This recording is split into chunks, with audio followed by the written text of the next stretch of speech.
When do we go My name is live? Taylor Self, and I program Sentinel training. I don't delegate. I don't farm it out. I write the workouts. I do the workouts. I use my 7 years of experience coaching in an affiliate, along with my deep and ever-growing understanding of the methodology, to put together an always challenging and rewarding, often humbling program to make you better. I want to help people and nothing else. Help people move better, train better, compete better, live better. Legacy comes later. Live now, live better. Train Sentinel. Welcome. Hi Dave, how are you? That was a nice commercial. It is good, isn't it? I made that. It's good. You made it? Yeah, I made it. Yeah. Why don't you make one for my olive oil? Okay. Done. I will. Do you want like an I don't want to talk though. I don't want to talk. You don't want? Oh, in the ad. Okay. I thought you meant on this in the podcast. ad. I was like, this is gonna be awkward. How is Albany prep? You were there the other day, were you? Let's talk about Taylor again. I'm still thinking about that commercial. It kind of humanizes him because he doesn't come across like he kind of comes across as an asshole. It's not an easy thing to do, Dave. That commercial you made kind of humanizes him and actually shows some care and compassion.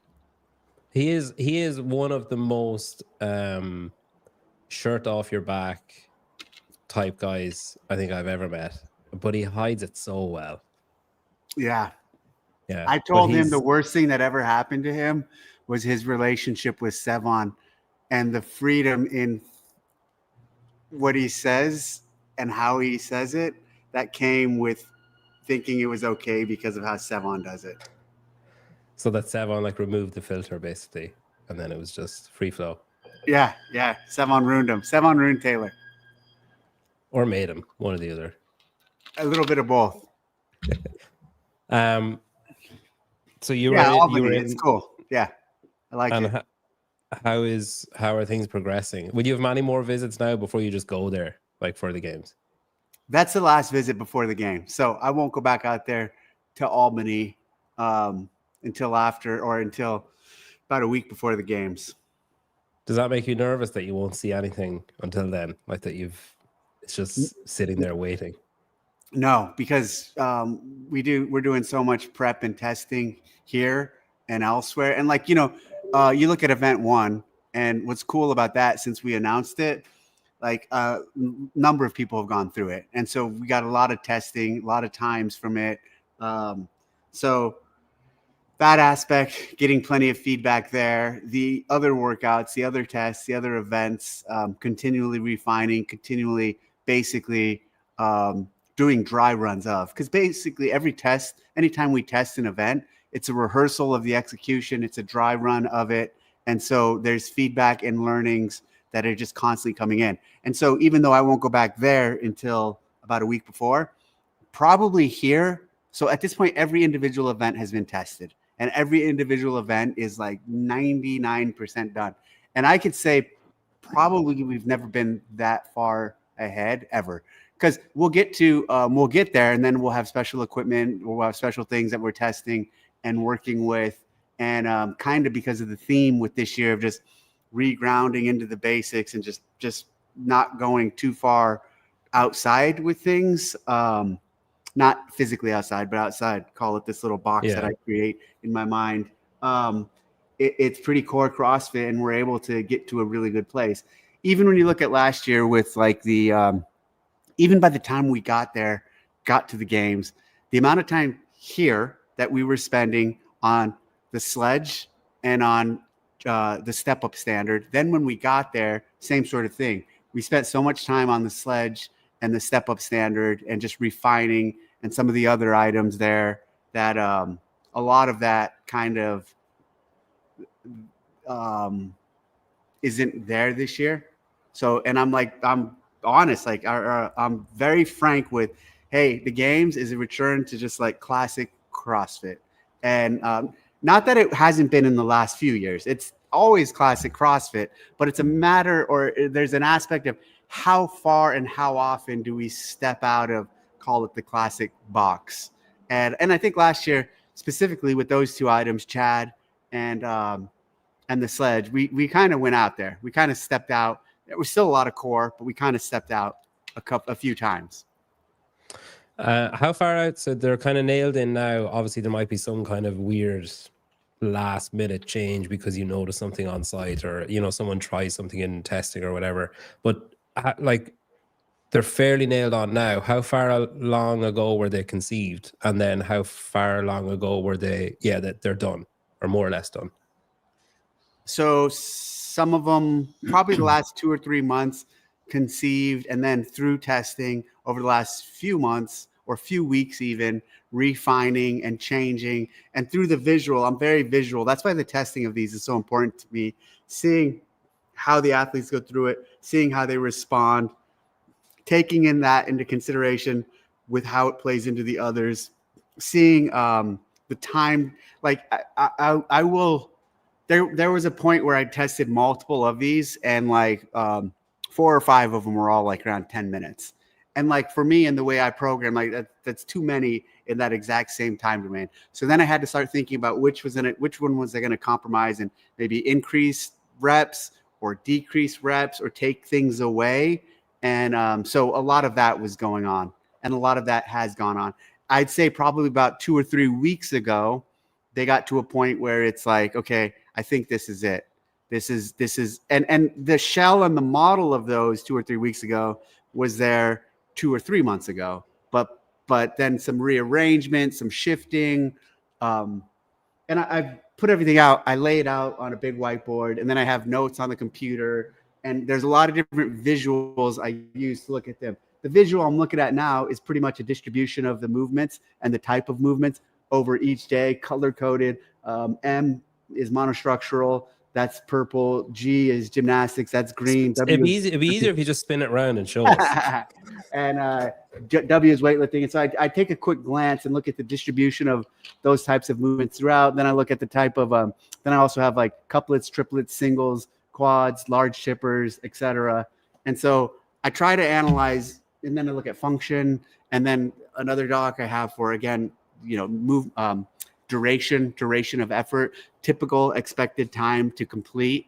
So there's a lot going on. It's all refinement now for those. For the teams are shelled out, but pretty much there have not been any testing on the team workouts. That'll start a week and a half from now. I'm bringing out a team, not a team, a number of CrossFit HQ individuals who are former competitors. One of them has won the games as a team member multiple times. Probably figure out who that is. Yeah. And then a couple other good athletes. And so we're going to build a little team together and put them through. And really, like, when I program the individuals, so this year I programmed both. And in the last few years, I didn't. I would kind of let the team do the teams. But this year, I just wanted to bring it both in. I thematically usually go off of the individual stuff, not to a T, but similar. Like, basically, whatever the individuals are going to do, you might see that influence the team programming. Do you think your programming has evolved or like changed much? Or do you look back on, sometimes people look back at old Facebook statuses and they're like, oh God, what did I put that up for? Like, do you look back at old CrossFit workouts that you've written and be like, God, what was I thinking? Yeah, for sure. It's definitely evolved. I even think, so I just saw something pop up in my feed from, I think it was Jump Ship Training. Those guys, or someone posted the L-sit thing we did. And I mean, that was cool at the time. And that was the foundational years of experimenting and learning and seeing what we can do. And so like, that was all part of the growth. I don't think you'd see us program that again in the games. That being said, you never know. Just checked it's not on the board. What about people then who are maybe programmers or events or have aspirations to be like, how can people like that improve, or how can they hone their craft? Is it just like trial and error? Or I think the biggest piece of advice I'd give to people is, and I see this all the time, don't think your programming needs to be the storyline. Don't think your programming on paper needs to wow everybody. People think that they want to write this thing that when I tell it to you, you're like, oh my God, that's going to be so awesome. And it's so hard. And what you're doing is you're thinking the difficulties and have come through the complexity of the written workout as is. But I believe the difficulty comes through the intensity of the individuals putting in the effort. So the difficulty is in the intensity in the athletes racing and going hard. And so let's say a workout, let's say the workout at the CrossFit Games, this workout had never been written, was 21-15-9 thrusters and pull-ups. And that's the first time anyone ever saw that. They'd be like, I don't know. That's not at 95 pounds. But we all know, and we all, before we ever did 21-15-9 thrusters and pull-ups, the first time we all ever saw that before doing CrossFit, we all said, I don't know. And the thing is, it didn't need to jump at you out of the paper, but it hit you through the intensity that you gave in the effort. And so you could look at, even this year, you'll look at a lot of the program, even when we announce them early, it's the same thing. Sometimes when we announce our stuff early, people look at it and are like, whatever. You're right, whatever, until 3, 2, 1, go, and you're racing against 9 other people who want to be the fittest in the world. That's when that thought of whatever, this doesn't look too tough, it doesn't matter, because it's the intensity you put into that effort. And that's also why you don't need to just crush everybody with heavier and heavier and heavier weights all the time. I think we get criticized often with our programming for not being heavy enough, but it's like that's almost even a lesson too. It's, again, let's ramp up the intensity, the speed, and let's not worry about always just going too heavy with these guys. So my advice towards programmers is it's okay to stay classic and core, but understanding the combinations, understanding the nuance of what goes with each other well, and most importantly, I think the biggest piece of advice, understanding the totality of what's going on. I would never, and I would never program anything in isolation. You program every single event you're programming is one piece of 8 to 12 other events. And that part there is so fucking cool. And that's one of the things I see people mess up a lot is like, they do program in isolation and they aren't taking everything else into consideration. Meaning if you're seeing an event with 6 workouts and 3 of the workouts have cleans, like, hey, you're probably not taking the complete picture into consideration. Man, I feel like I caught you right in the middle of like a state of flow or something. You're so like amped on programming. I've heard you say before that like you don't watch or, you know, stay abreast of like Wodapalooza, Rogue, like the other kind of events that are on and what the programming and stuff is doing. How do you stay, you know, like current or keep your finger on the pulse on what's happening if you avoid looking at those things?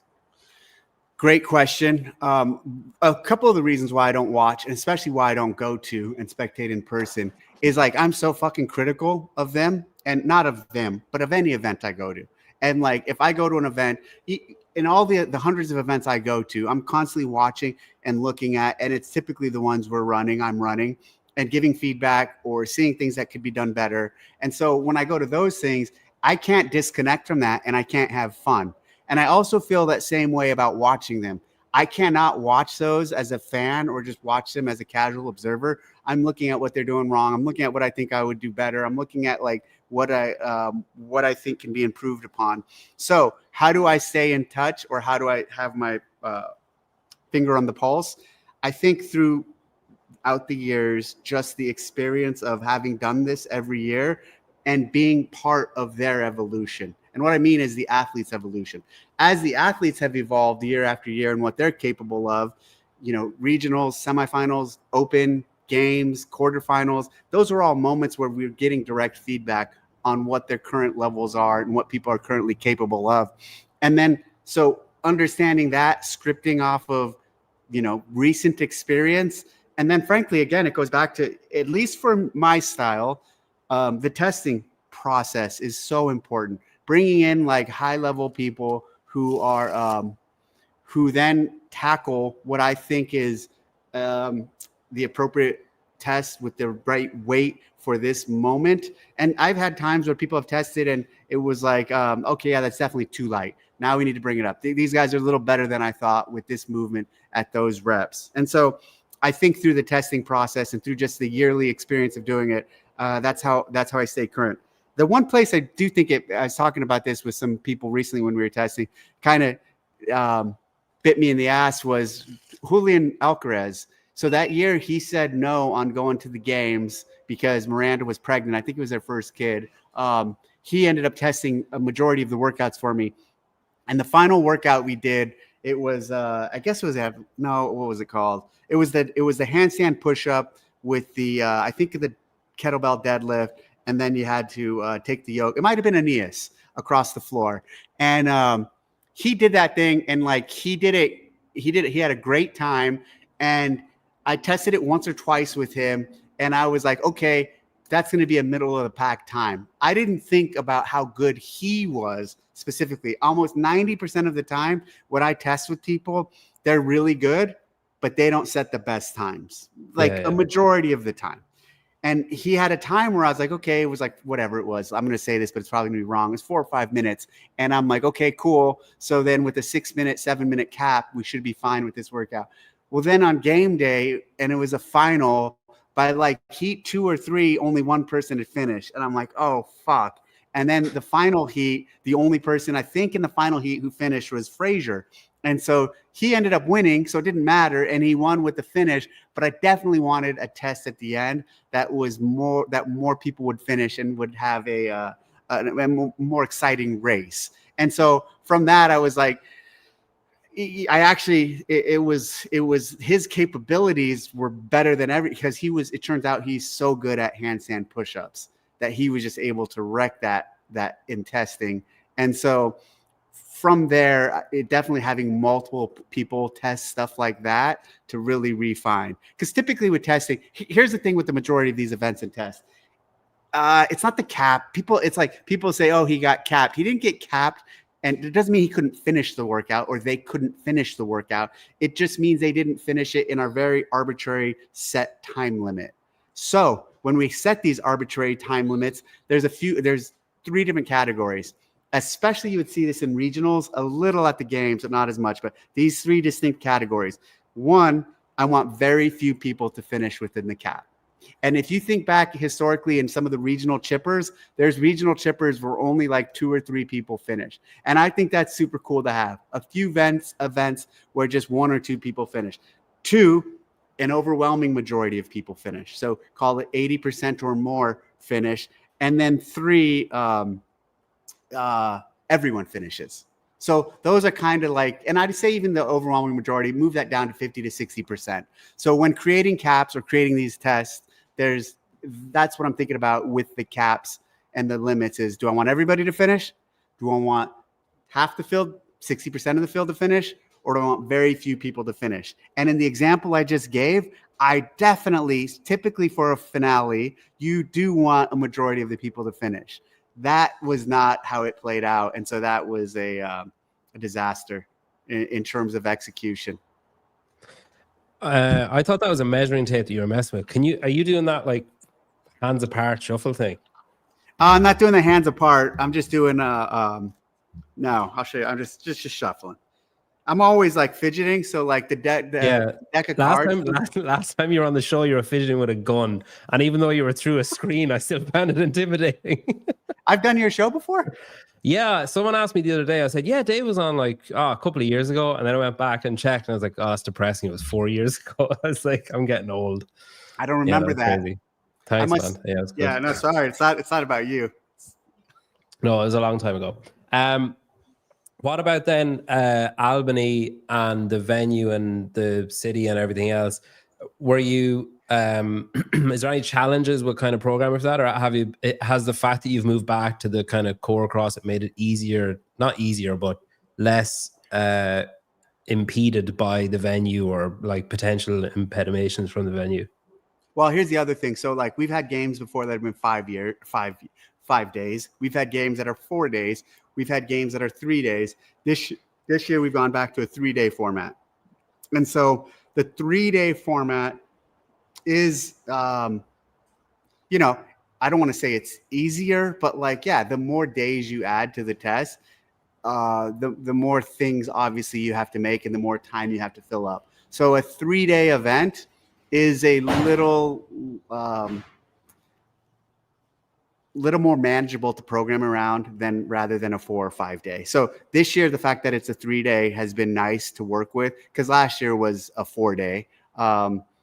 And so the city, the venue, the location, all of that has played fine and well into the 3-day. I'll say this about the location.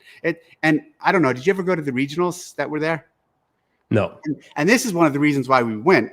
I thought it's a cool little place, and there's a cool little downtown, and there's hotels all around there. There's restaurants. walking distance everywhere from the venue. And so I think the city's really cool. I think there's a lot of cool restaurants. There's a lot of nice things to do. There's a lot of nice little coffee shops. So I think the vibe is going to be very fun and exciting and cool for those who are there. We're closing down one of the streets right in front of Pearl Street, right in front of the venue. And we're going to have activations there. And they're actually closing down the street, like nobody can drive through. And we're going to have tents. And so they're going to have food out there. People are going to be able to go inside the stadium and see some of our vendors and in the actual vendor village without having a ticket. So for people who are on the edge of like going or thinking about going but don't want to go because it's Albany, I definitely think you should, because we have plenty of tickets, and because it's going to be a really cool place, cool event, cool test. I think it's going to be a lot of fun. Do you have a code for tickets? You know, the way they're giving out codes. Did they give out like a TDC 20 or something? No, they did, but I didn't do much with it. Hold on, let me see. I'll figure it out. I had some code. Let me see if I can pull it up quickly. I'll find it out and I'll give it to you guys. Yeah. If you scan the QR code in the top right, you can buy tickets anyway. It's probably TDC 20. If I was guessing. Yeah, I think you're right. Do you have one? No. You should have. We should give you one. Yeah, I don't think my mom is going to go. Do you ever worry about like your week in review or the athlete interviews that you do, or coming on a show, like doing a show externally, say, and thinking like, fuck, what if I accidentally forget that event 3 hasn't been released? Or what if I mention a movement that just when you get into a flow and then something slips out and you're like, because everyone analyzes everything that you say. Yeah, and I ran into that last year. There was something I said on one of my things that basically I was really fucking pissed about because it kind of leaked something out. I forgot what it was. It might have been in relation to the track. So yeah, I try to stay on top of that stuff, but with the volume of things, especially in the last 2 years, especially like you mentioned with the athlete interviews that I do, there is possibility of slipping on some of that stuff. A weekend reviews, I'm not worried about it there. For the most part, maybe not right now, especially the way I'm talking now. For the most part, I'm very deliberate in what I say and how I say it. And even that comes back to like my days back on lecturing on level 1s and teaching seminars for years with Glassman and Nicole and all the crew back then. I learned to be very controlled and deliberate with what I'm saying and messaging, because one of the things I'd teach our staff, and one of the things I'd say, and I've always practiced myself, is in a seminar or in a lecture, pretty much everything that came out of my mouth, I knew I was going to say. And any moment I cussed back then, like that was very deliberate and intentional. And so that kind of discipline in speech and talking, I kind of bring that. I'm not bringing that now. I'm just kind of ranting, because I'll tell you why I'm ranting. I was kind of grumpy and I was kind of tired coming into this, but then once we started going, I just said, fuck it, let's do this. But on the weekend review, I'm usually way more like refined, collected, and understanding what I'm going to say. I will skim all of those comments. I'll pull them out, put them on a piece of paper. I don't read them into detail. So then when I do read them on the thing, it's kind of like the first time I'm really diving into it. So, and I don't prepare. I just kind of roll with it, as you guys can tell. Do you handwrite those? Do you print them out? What do you do with them? So I go through the comments and I copy and paste from the YouTube, and I put it on a note, Apple Note or whatever that app is called. And then I print out the note. Okay. I've always wondered that, because I was imagining you writing down at BJ3997 like in handwriting. Chase says, Dave, do you miss Yarao, or does the ranch work well for all your testing? Oh boy, that's a great question. I do miss Yarao. Yarao was a different phase of my life, and I think that's why different memories, different stage. Yarao was this facility in Carlsbad when I lived down there, and it was a great place. It was a dedicated 3,000 or 4,000 square foot facility for testing that had all the stuff, and basically, I would go to Yarao only to program and be creative. And like I would do all my CrossFit work at home and then go to that location, and had a lot of good time there. Had a lot of people come through and test. And here at the ranch is very different. And why it's very different is because I'm here all the time. I do all my CrossFit work here, and I also test here. I program here. So where in Yarao I had this separation of kind of creative and programming there, and the rest of my life, work life at home. Here it's just all the same. So I'll print something out like this. And Okay, see, I follow it, yeah. so at the very top, I put the things I want to lead with. So, testing, workout, filming with the Brazilian, Wyoming shooting match. And then I put the comments, and then that's why I'm always just doing that. Yeah, Yarao, is that in that book in construction it's in the games? book. It's in there. Yeah. Okay. Yep. Dave, have you submitted your score? Speaking of caps, have you submitted a score for Beat Beijing? Have you seen that Hiller did a workout, 100 calorie row, and then 100 burpees over the rower? Have you seen that workout? No, but that sounds horrible. What do you think the time cap is? What do you want? Women, it's the same for men. It's the same for men and women. 100 calories each and 100 burpees over the rower. I mean, it has to be around 20 minutes. 10. Oh, come on. Although I will say on my whatever burpee, I got like 40. On my 40th burpee, when it hit 10, I was like, oh, thank fuck. I was so relieved it was over. So you finished 100 calories and then 40 burpees? Yeah, I clipped the rower twice, and I was like, that's surely a no rep. So I just did it. So 40. Okay. But yeah, no, it's a horrible time. I found so many excuses to rest as well. I was like, oh, I better move this thing out of my way. Like, oh, I'll probably hit that. I better move that. I was watching it back out my reps. I was like, God, you're such a pussy. How many workouts does he have? Just that one. So it's like $5 to enter, and you can win a signed Beijing jersey, and $500. And then any of the money goes to, he's picking some affiliate in Chicago or Illinois or somewhere, I think. Okay. Which is pretty cool. Will there be any other offsite events in Albany, or is it just one outside and then everything else going to be in the arena?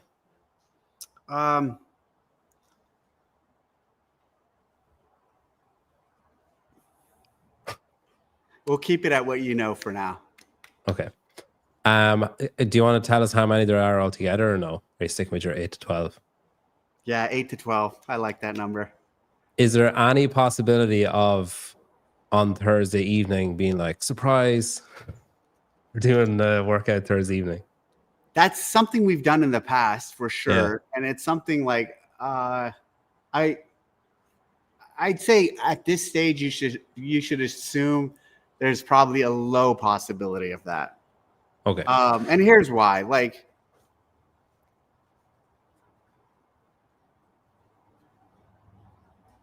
this might not be the best year to do that sort of thing with the athletes and the community and the fans even, and the people who are paying to be there. Like, people might feel shortchanged or whatever. We've done that before in the past, and people were really pissed at us, but we were at such a, let's say, a different phase with the fans and the athletes than we are right now. Yeah. So assuming that we're not doing that is probably a safe assumption. Do you ever look back at old workouts like, say the Capitol or like those kind of workouts where are like seminal moments in the game's history of like, whoa, kind of, ripples for years afterwards, and think like, how do we replicate that? Like, how do we do that and get that kind of reaction again? Or is that kind of a trap? It can be a trap because you can get stuck in kind of the replication of, like, even call it the replication crisis. That's a different phrase for a different thing. But I will say that's a scientific term that Greg uses a lot. But I will say learning from things, yes. Here's a great example. Yeah, here's where it didn't go right. So do you remember the wheelbarrow workout the first time we did it? Tried to bring it back the second time, tried to do it a little heavier, a little different. And the first one was incredibly exciting. The first one was awesome. I felt like the second time was a flop. And so I think you have to be careful trying to, I don't want to say copy, but I will say copy. You have to be careful trying to copy some of the special moments and recreating them again. That said, there are things that are easy winners that are known, like, hey, doing this here or having this component in this is going to, be really exciting for these reasons. So learn from them, make them better, but not necessarily try to recreate every time. Or it's sort of on an incredibly basic level. It's sort of like when I have a cup of coffee in the morning and I finish it and think that was fucking amazing, I'm gonna have another one, and the second one's always a disappointment because it just doesn't live up to what I had. I like that. That's good. Are you happy with the season so far? It's obviously a bit different this year with the semifinals, the online semifinal. You made some changes. Are you happy with how it's played out? I'm happy with it. I know that's not like the consensus and not everybody's happy with it. I think, I mean, I would have liked to have seen more people in the open. I definitely would have liked to have seen more people in some of the in the community cup and some of the other stages. I think there's a lot to learn from how some of the semifinals were run. I think, you know, I'll say this with the semifinals, the opportunity that athletes had to actually qualify that they had in this season was one of the reasons why even in the in affiliate semifinal that like with what was happened with Brooke, etc., she still had a shot. And now when you look at last year with quarterfinals, when that happened in quarterfinals, people were pretty much done.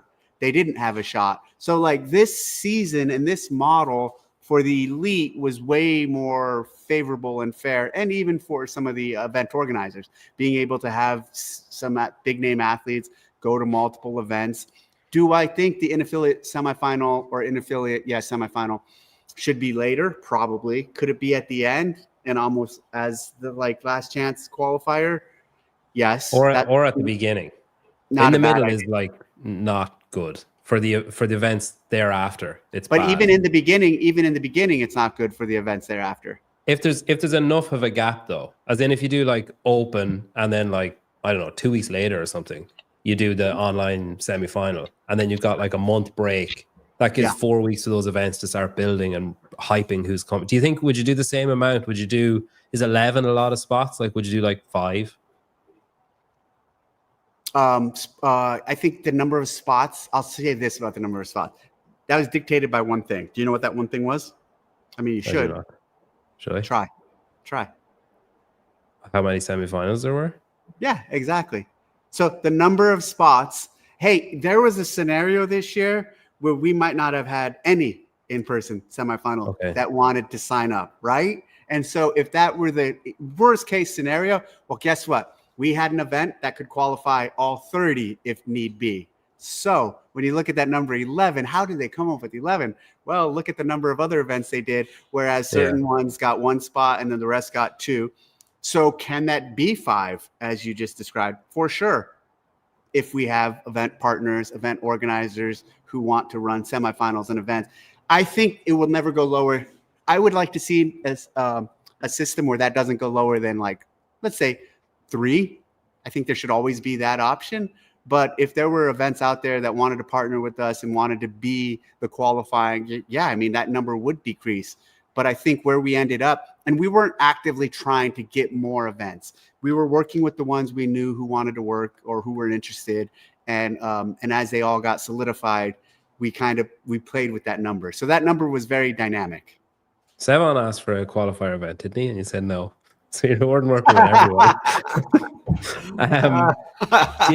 What about doing like, say, a French Throwdown, instead of doing 2, doing like 4 or 3? And if you podium, you go, and then that removes, say you're down 11, 10, 9, 8, or would that just be too many then? No, that's another expression of it. But I think allowing 3 or 4 from certain events, I think the expression of what I described was appropriate, but having top 3 go from each event, that then just with how many events did we have this year, that kind of makes the number of total events you can do obviously less.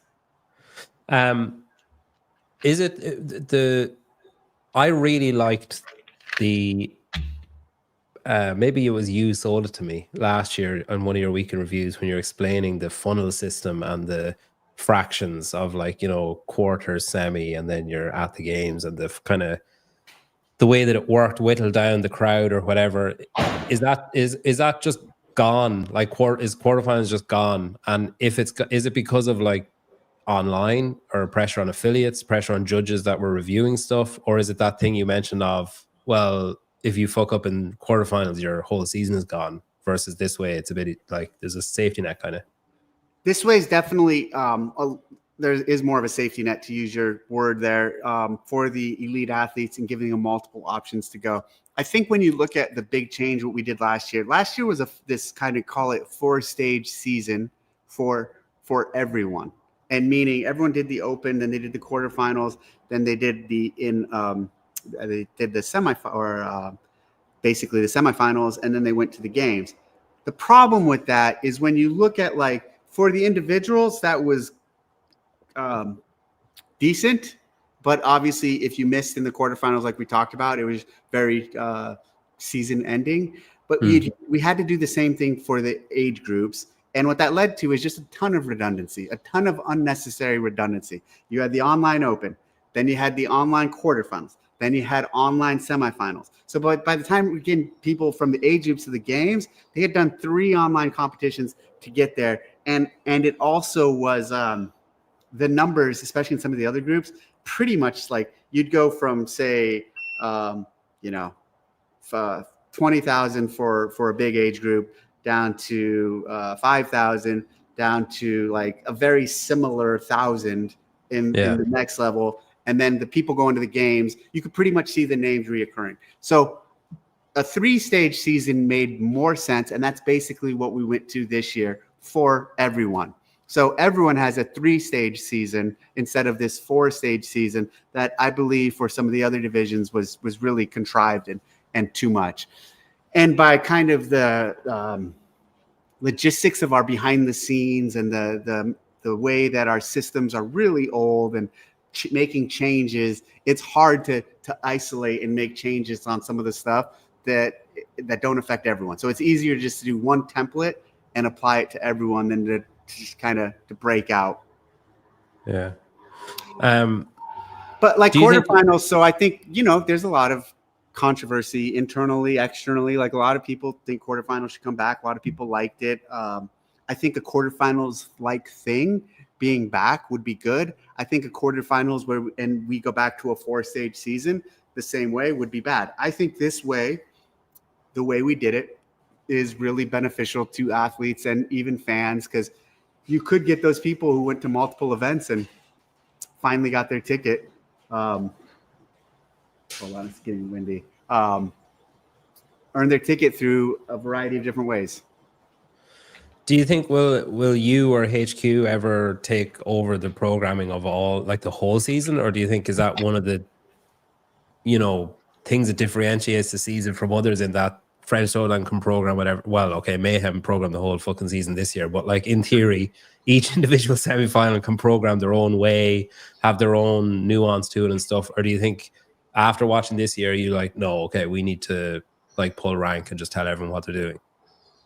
I don't think we need to pull rank and tell everybody what to do. I do think there's some we need to lean into and support. I do think, I think with NorCal Classic, like, hey, if we're going to have them be involved again, like, we need to have some standards on execution, on format, on even the event running logistics, the safety of it, that we need to lean into them, or have just more expectations of them. So I think there is a chance that we lean in a little more. I don't think next year at this point we'd program. And then here's the other piece with all of this.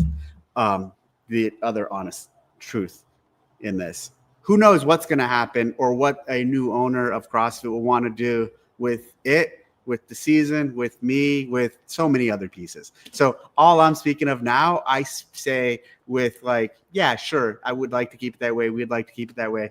But CrossFit could sell in 2 months, 3 months, 4 months, 5 months, whenever, and someone else could have a different perspective on all of it. So there is that.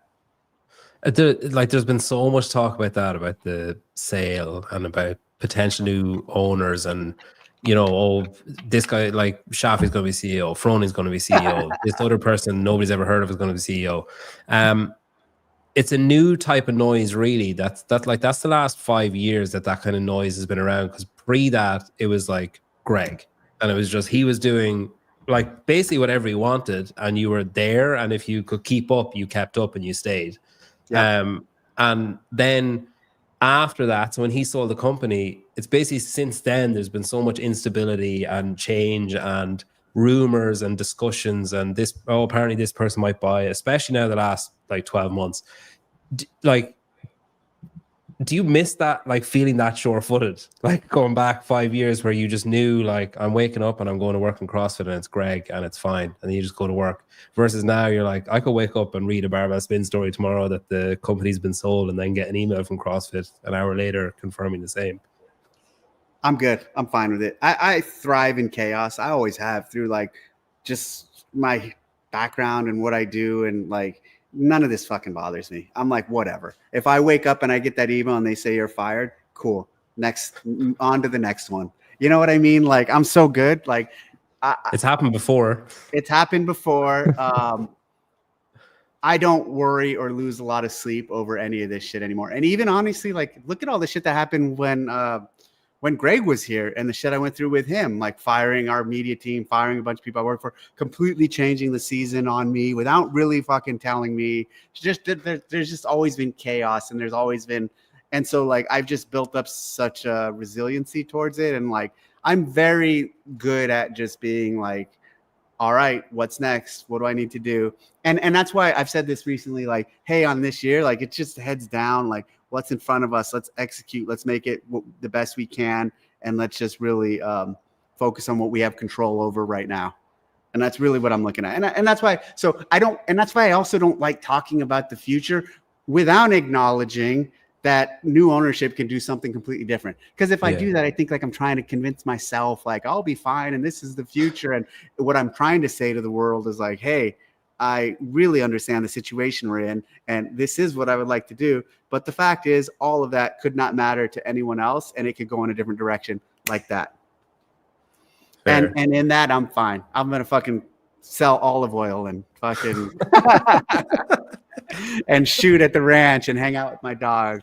I'll be good. Do you, like, say World Fitness Project and those other kind of events that are popping up, do you like view those as a threat, or like as an adversary to the games, or either like you personally or you as in the games team? Do you view those things as threats because it's so different, because they have like contracts and salaries and all that kind of stuff? I don't view them as a threat. I think they do. I think they do things that are threatening to us.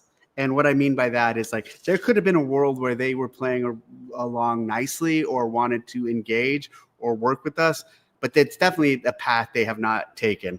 And so some examples include what they did with French Throwdown. I mean, that just wasn't cool. Like, they scheduled an event right over the French Throwdown, and like that event lost athletes and lost people to their event because of that. The signing of contracts and all of that, I mean, whatever. It doesn't, like, I've heard that when I started hearing this rumor, this is another thing that makes them direct competition to us, or not even direct competition to us, but wanting to affect or hurt us. The fact that we are hearing this rumor that they were going to make their athletes choose. And we would never fucking say that. I would never say, hey, you have to choose. You can do ours or you can do theirs. And so I think through a lot of their actions, and I have seen behind the scenes, we've tried, the Buddy Bros tried setting up some discussions with them, and they didn't, and we were going to entertain it. We were going to talk to them, but they basically kept blowing us off. And so nothing ever got scheduled. I think, someone asked me this the other day. They said, hey, they said, actually, one of the smartest things they could have done this year was said, hey, we want to be some of your quarterfinal or your semifinals too. And we want to be a qualification. If they would have asked us to do that, sure, we would have talked to them and we'd have been willing to do it. So I think they want to be a competitor to us. I think they want to, I might even say try to take us down. But we're not, like, no decisions we're making or nothing I'm doing or future I'm driving for CrossFit is in reaction to them or what they're doing. They're different. And the thing is, they have this one big thing up against them. They have to stand the test of time. And let's talk about this in a year or two. Let's talk about this in 2 or 3 years. I wish them luck, but they have to stand the test of time. They've done one event. We've done hundreds of events. You're talking to me, and this is the 19th fucking year that I've run the CrossFit Games. Okay, maybe 18 years, but the CrossFit Games have been around for 19 fucking years. In 19 years, let's talk about those guys. Hey, in 19 years, we'll still be doing this. Let's see where they are. So I'm not worried about them. Good luck to them. I think it's great that there's another event for athletes, but I think there's another way they could have played this that was a little more strategic. And I don't think they've been strategic specifically in their dealings with us. Man, if I didn't have a show to do, I'd run through a wall after that. You and Will were like tight, or it seemed you were quite friendly. Is that, have you spoken to him since, or is that just like done, like not chatting? We were pretty close. We were pretty tight. We chatted a lot. I haven't spoken to him since. No. Same with Saxon. We were pretty close. Yeah. Did you see that? Do you look at their qualifiers or anything? No. Or any of their workouts? No. They programmed. I thought it was interesting that you might like this. They programmed so there's 3 qualifier workouts for the next competition, and 2 of the qualifier workouts are out and back chippers. So it's like workout 1 is out and back chipper, workout 3 is an out and back chipper. And it's just like, I don't know a lot about programming, but I was like, that's problematic. Anyway, is there anything to be said? Hey, there's something I'll say this too. Like, their success is my success. And I generally believe that. Like, I want them to be successful because it shows that what I've created and what we've created at CrossFit, if they're successful, it's a representation of everything we've done. And so like, I wish them luck and I want them to do well. Do I think the timing's right? Do I think the way they're engaging with us on this is smart? No, but like, they're replicating to a large degree the sport or recreating that we created and that we nurtured. And again, for over 20 years, we've been doing this. And like, and I think it's WFP vegetable oil coming out anytime. That's a great comment. Is there anything to be said for just bear with me now on this one. Is there anything to be said for bringing back either? I know you don't like doing things that have been done. I know you said that before. Eager. Did you say eager? Either. I do like your voice. I said that to Sevon. I like your voice. Sometimes it's hard to you meant either. Okay. I'll slow down. Yeah, either. Bringing back the Invitational or doing, so like Formula 1 is really popular and Drive to Survive and everything. And if you go to a Formula 1 race and you see a Ferrari jacket or a Mercedes hat, and it's just, you can spot them, the Red Bull from 500 meters away, you're like, that guy's wearing a Red Bull. Doing like a training camp versus training camp version of the Invitational. So you get, the way they have driver points and constructor points, but you do athlete points versus camp points. And there's 2 leagues. And you instead of having Ferrari tops, you have like Proven. And instead of having Mercedes tops, you have like, did you know last year we tried having camp scores?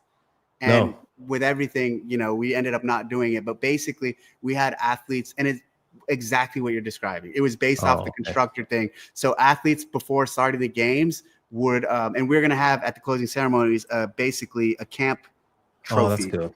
And so what we did was they identified what camp they were with, and we had a point system that at the end of the weekend, we'd know which camp had the, and I think it was trending, I forgot who it was. The problem was, like, I think Hopperhead said he was HWPO, but everyone was saying he really wasn't. And there was all that shit going on. Yeah. But yes, that's a great idea. We tried doing something like that last year in the games. Even when you look the year before, there was some little thing I was playing around with where I was playing with the points of like how you finish at Wadapalooza, Rogue, and the games, and kind of having like a triple crown. Here's the thing with all of this stuff. The fucking sky is the limit. And there's so many ideas and there's so many things you can do, but resources, and in a resource limited environment, in terms of bandwidth, in terms of team, in terms of money, in terms of, broadcast growing, not growing, open participation growing, not growing. It's funny. I was talking about this with someone recently, and people want the sport to grow. I want the sport to grow. We all want the sport to grow. The community wants the sport to grow. But to some degree, like the open, the more that people invest in participating in the open, the more we're able to grow the whole thing in general or not. So everything you just said, like Invitational, I'd love to bring the Invitational back. That would be amazing. But like, again, this stuff isn't cheap. And this broadcast specifically makes things really expensive. And I think right now we're not on the strongest footing for all of the growth aspects of it. We kind of are in this, build back stage. And so you got to be patient. And that's the thing about all these decisions. And what I've learned through 2 decades of doing this, there's a right time for expansion and aggressive posture. There's a right time for it. There's a right time in the community amongst the affiliates and athletes. And I believe wholeheartedly right now isn't the right time for aggressive expansion of this. And then there's also the aspect of, hey, when we did have those things, Invitational, we were doing stuff like Tahoe Throwdown, we were doing, more things throughout the year. If that's not well balanced with discipline of telling the affiliate story, of telling the everyman story, then the games just drown everything out. And that is not a good place to be in, where all our media and all our content is just so focused on just the elite. And you know who gets really pissed about it? Probably, arguably, our most important stakeholders, the affiliate owners, and the people that are changing people's lives every day in the 4 walls of their gym. And so we, as HQ, as long as we have all 3 of these entities underneath one banner, as long as we have the games, as long as we have education and affiliates underneath one rooftop, we need to be mindful of the distribution of thought and attention that goes to each. I just finished editing a second episode of a 10-episode thing for CrossFit going to different affiliates. So there is a nice balance.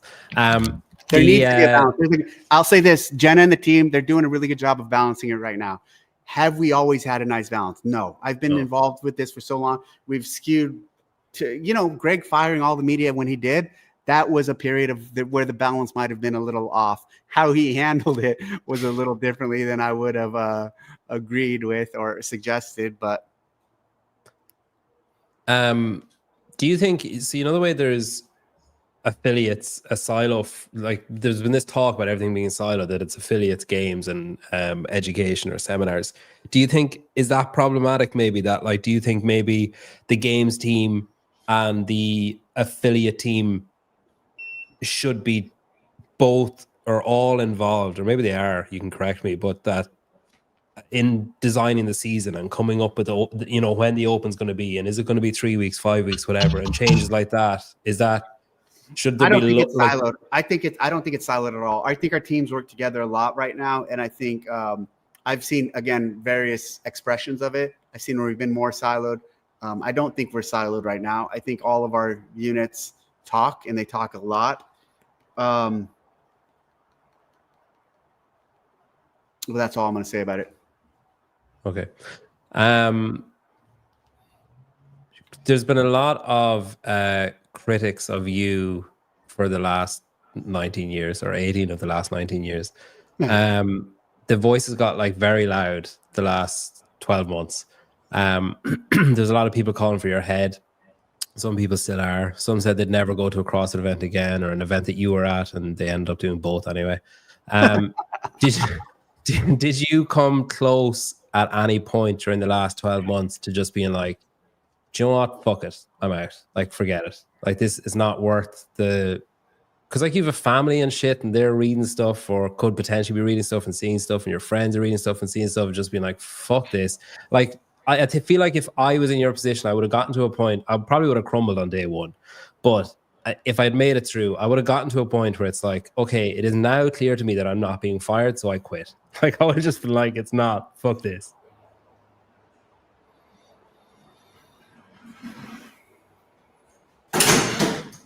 See that? I did. Was that the wind? Yeah, the wind just slammed the door closed. Oh. Maybe that's my sign. I thought you were going to show us the whiteboard. No. I hope I didn't show too much there. No, you didn't. You didn't. Yeah, we saw a chair. That was it.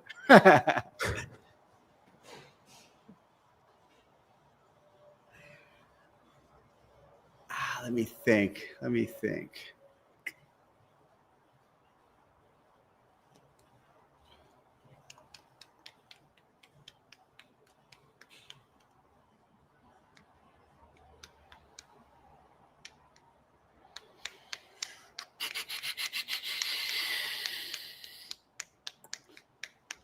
Let's move on. Okay. Before I move on, I just want to say, you have to have seen some absolutely horrific shit in your previous life, like in SEAL stuff, because I remember I at the end of the games last year, I was talking to Boz, and I was like, we were both looking over. It was on the floor, and we both looked over, and I was like, I don't know how he's like functioning as like remembering to breathe and shit with everything that's happened. And Boz was like, I don't think anybody else could have done it. And I was like, do you know what? You are absolutely fucking right. That I genuinely don't think it's really shit that it was you for you, but I think anybody else would have just fallen apart at 5 minutes later or at any point over the next. Like, I cannot understand how you manage to function and stay on a straight line or at least from outside appearances, stay in a straight line for 3 days and then still to now. So I don't know really what I'm trying to say. I'm just really impressed. I was really impressed with how you carried yourself and persisted with everything that you're doing, because I just think any other person would have been like, nope, can't do this. It was the same with the athletes that continued too, that managed to just keep going. But like, there was so much shit being thrown at you and so much blame and so many attacks. It was just crazy. Yeah, I mean, thank you, and I appreciate that. And I mean, it's a pretty spot on assessment of, I tell people all the time, when you look at me or you talk or you try to dissect or figure out who I am, you cannot disregard that there's over a decade, we'll call it 12 years because it was 12 years of my life that you have no idea about, that was incredibly defining in who I am now. And that 12 years was when I was in the Navy and doing the things that I did then, deploying to Afghanistan, deploying to Iraq. And like, that was so foundational to who I am now and how I am and why I am, for the good and the bad, the way I am. And it gave me a lot of tools to process and deal with things. And it's also the most unknown part about me, very deliberately, that I'm a very public figure in CrossFit now, clearly, and I have been for the last 2 decades. And that period, I still meet people who will say, I recently found out you were a SEAL. That's amazing. And I smile when I hear that, because I'm like, bingo, that's what I've tried to accomplish. Once I got involved with CrossFit, I wanted to create my own identity and define myself for the things I did in CrossFit. I didn't want to be defined by what I did 2 decades ago at this point. But the thing is, what I did 2 decades ago are very defining of who I am and very formative for why I am the way I am. So those experiences are not insignificant to me at all, clearly. And I really respect and appreciate. And that's why I don't fucking talk about them. And that's why I don't want the world to, I don't brag. You look at all these SEAL influencers and all these people out there these days, they're all telling stories from fucking 20 years ago. Hey, what have you done recently? What are you doing now? And that's the thing. I'm like redefining my life, recreating who I am in the public eye with what I've done with CrossFit for the past 2 decades. And I want to be defined by that in the public eye, amongst my teammates and amongst my family and amongst those close to me. That period that meant a tremendous amount to me is defining and important to me, and I share with them. But it's not for the world. And the final thought on that I'll say about it is, I still have connections and proximity to the people that I did this with. We came into this world, or this environment, this team, this culture, understanding this ethos of being a silent professional. And I decided to carry that silent professional aspect on into my civilian life and really respect that. And to this day, I still have team members. I went to a retirement of someone who I was at the same team with. He was there for 22 years. He just retired a few weeks ago. And I went to his retirement, and he even thanked me. He's like, hey, you are the example of how we should all be when we get out, in regards to talking about our previous career, which is not at all. And I love hearing that from guys. And the other piece I was going to say, if it was not for CrossFit, I do say this all the time, Greg Glassman saved my life. And I truly believe that, because I was doing both. I was active duty and working for CrossFit full time. I was deployed to Afghanistan in 2009 programming the fucking CrossFit games. And so that's a little known fact. Like, I was overseas doing combat missions and coming back and planning seminars and programming the games. Ask Sevon, he can tell you about that. And so if it wasn't for Greg, I for sure would have stayed in and done 20, maybe even 30 years. I'd probably be retiring right now, like the friend whose retirement I just went to. But he pulled me out of that with this incredible opportunity with CrossFit, and gave me an incredible opportunity to provide for my family and myself in a very different way. And so that part of my life is so special and important to me, and I respect it tremendously. Have you been contacted by Metfix about joining them? No.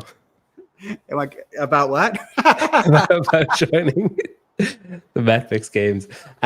Does it annoy you when you see say, I think I'm not going to be able to find the comment now, it's too long ago, but I saw Barbell Spin put up an article yesterday of like, is this the run route? And like those, when people, obviously part of the excitement for us is someone working something out or figuring something out. It's the same with like spoilers for movies. Like people, there's whole YouTube channels about Marvel just trying to figure stuff out.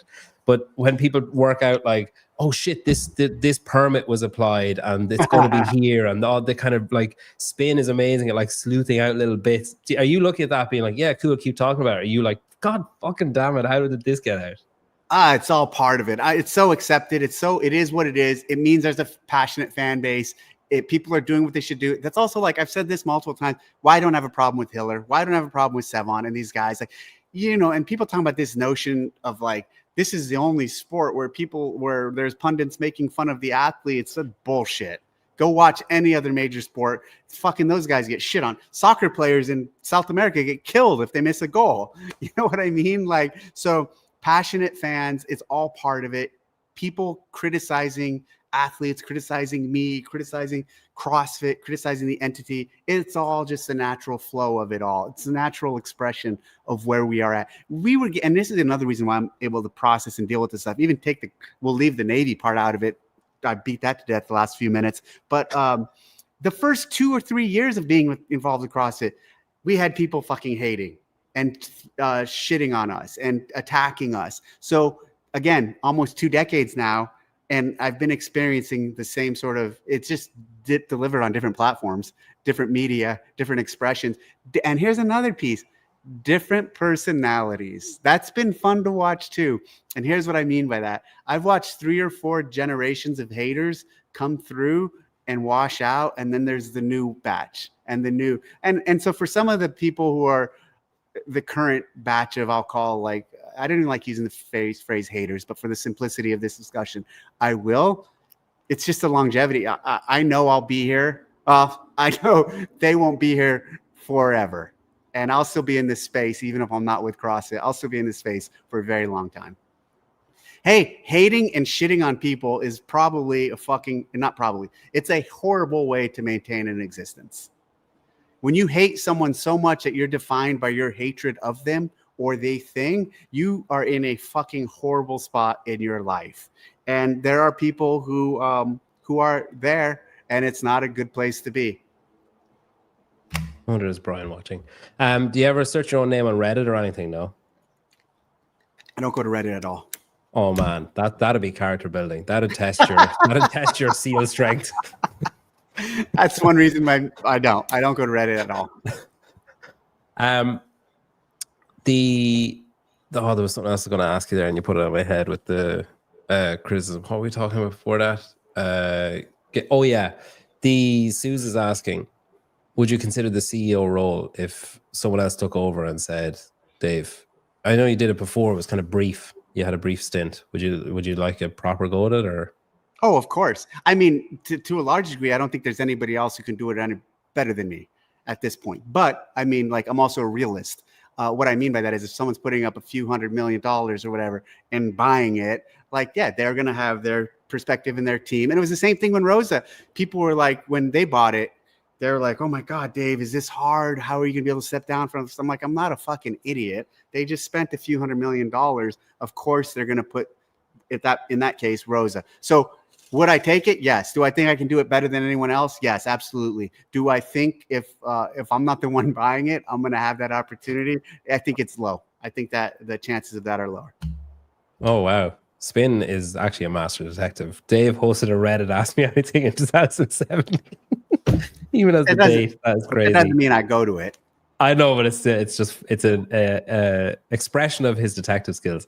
It is interesting that when you talk about that, when you talk about like negative voices and the different, you know, like Hiller and Sevon and all the different voices that are there, and it's kind of like if you made a list, or if one made a list of the different voices or entities in the space, and took out the ones that people don't like, or as in, you know, that are controversial or that people view as contrarian or whatever. And then you kind of look at what's left. It's like, okay, you know, it's just like, all right, cool, I guess. Like, who the fuck's going to watch or, you know what I mean? It's just I don't know. There's this weird adoration of the athletes that happens from some of these people that is, I think, unhealthy. And like, hey, they're fucking inspirational. They're great. It doesn't mean they're fucking Superman. It doesn't mean they're perfect people. It doesn't mean they're above any criticism. And I think that's the reality of what some of you guys do, and the Hillers and the Sevons. And it's like, hey, they don't just adore them to a fault. And I've seen periods. I've seen this in HQ where our people back in the day, this was around the Greg phase, our media team in Santa Cruz there, every one of them, like in their minds, the athletes were unflappable. They were just the perfect expression of a human being. And you could see that in our coverage of them. Hey, some of them are great people. Some of them are flawed people. It's a collection of people, and you're going to have every aspect of it. But I think back then there was, and even now there's some people who cover them as if they're angels and as if they're fucking perfect. You guys cover the honest truth of all angles, and that's the reality. And you do it to us. And like, I don't give a fuck. Like you guys, Sevon has, Hillard has a lot. People have talked shit about me all the time. I don't care. It's just like there's things to say that are positive and negative about everyone. And I hate seeing an environment where it's only skewed one way. That's why I think you guys are so necessary, because you break that mold. You broke that mold that was fixed for a while in our community. And it's uncomfortable. It's uncomfortable to be on the receiving end of that for some people. Yeah. Some people lean into it and thrive because of it. Why do you met a while ago there, you said about soccer players getting threatened or getting killed if they miss a goal or whatever, and you know, like there's all this cartel shit in South America and all that.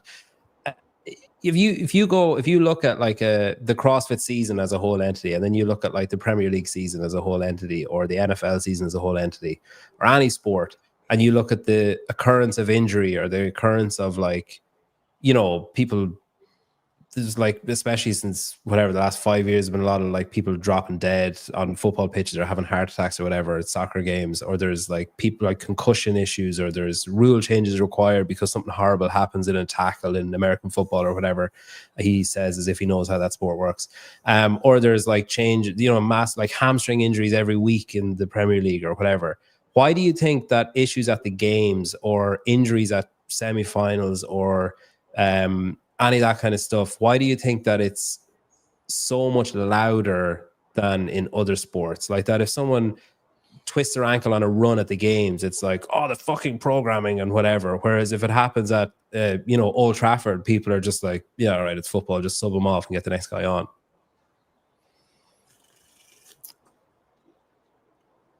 I couldn't say with confidence that doesn't happen over there. And I can't say with confidence that it's any different for us than it is for those other sports. So like with that perspective, I'm not going to play this like, oh yes, we get it so much more, and this is why.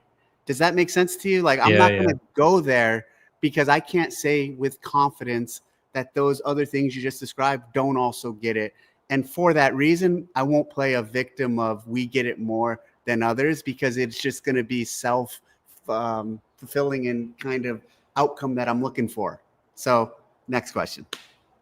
That's it. That's all I've got. I'm out. Have you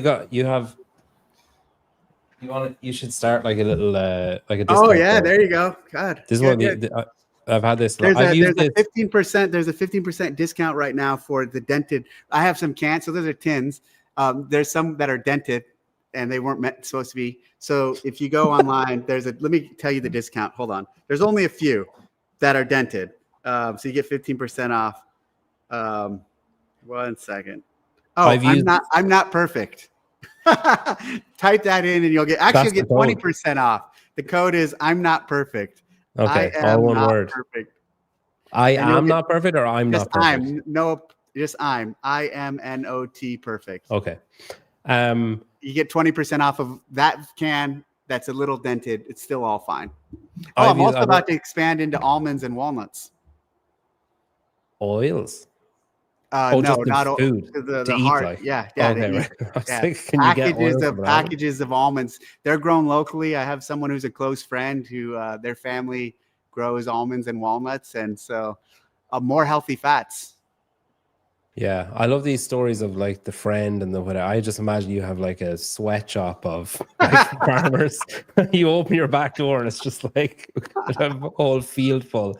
I don't know if you've seen any of them, but I've used this. I've used it for cooking and stuff too, obviously. But I'd say about 200 milliliters of this as my fake whiskey when I'm doing, if I do like a drunk video. That shit's funny. People have told me that shit's funny. I just saw one of them come up. This is why I reached out. I was sitting in New York and I was eating dinner and I reached out because one of your drunk things popped up in my feed and I started watching it and I was laughing. And that's when I texted Savon. I'm like, hey, I like that dude's voice. Let's get him on. Or I'll do something with him. I don't always talk like that, but yeah. Listen, thanks very much. Really appreciate you coming on and everything you've done for affiliates, the sport, everything else. It's just, none of us would really be where we are without you guys and everything that you started and continue to do. So thank you. Good luck in Albany. Thank you. I'm sure we'll see you there. Thanks everybody for watching as well. I am, yeah. I think I'm flying. I will say this, it is fucking awkward to get to. That's one. I know, but so was Madison. True. That's true. That's true. And that's the other thing too. Like, so we had been to a spot that wasn't as central, like as Texas or LA, and people went, right? In Madison, maybe a little more, it's a better destination, but still, it's when people say it's hard to get to, it's probably easier for you to get there than it is to Madison. Fly into New York City, take a little plane from New York to Albany. There's no flights from. Well, I couldn't find flights from New York to Albany. I had to fly to Philadelphia and then get a flight from Philadelphia to Albany. Oh, that sucks. That's a pain in the ass. Yeah, well, it is what it is. Listen, thanks very much. I really appreciate you coming on. Thanks everybody for watching as well. Thank you. That was great.